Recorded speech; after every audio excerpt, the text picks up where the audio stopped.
ചുരിദാർ ധരിച്ചെത്തിയ പ്രധാനാധ്യാപികയെ സ്കൂളിൽ തടഞ്ഞ സംഭവം. സെക്യൂരിറ്റി ജീവനക്കാരനെ പിരിച്ചുവിട്ടു. കൊട്ടാരക്കരയിൽ ചുരിദാർ ധരിച്ചെത്തിയ അധ്യാപികയെ സ്കൂളിൽ തടഞ്ഞ സംഭവത്തിൽ സെക്യൂരിറ്റി ജീവനക്കാരനെ പിരിച്ചുവിട്ടു. സെക്യൂരിറ്റി ജീവനക്കാരനായ ശശാങ്കനെയാണ് പിരിച്ചുവിട്ടത്. സംഭവത്തിൽ കൊട്ടാരക്കര പോലീസ് കേസെടുത്തതിന് പിന്നാലെയാണ് മാനേജ്മെന്റിന്റെ നടപടി. സ്കൂളിലെ പ്രധാന അധ്യാപികയായ സിന്ധു എസ് നായരെ അന്യായമായി തടഞ്ഞുവെച്ചതിനാണ് പോലീസ് കേസെടുത്തത്.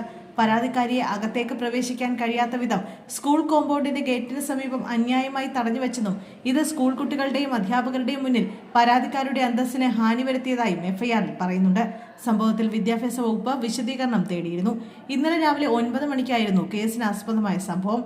ചുരിദാർ ധരിച്ചെത്തിയ പ്രധാനാധ്യാപികയെ സ്കൂളിൽ പ്രവേശിപ്പിക്കാതെ സെക്യൂരിറ്റി ജീവനക്കാരൻ തടയുകയായിരുന്നു. തുടർന്ന് പോലീസ് ഇടപെട്ട് അധ്യാപികയെ സ്കൂളിൽ പ്രവേശിപ്പിച്ചു. സ്കൂൾ മാനേജർ കെ സുരേഷ് കുമാറിന്റെ നിർദ്ദേശപ്രകാരമാണ് അധ്യാപികയെ തടഞ്ഞതെന്നായിരുന്നു ആരോപണം.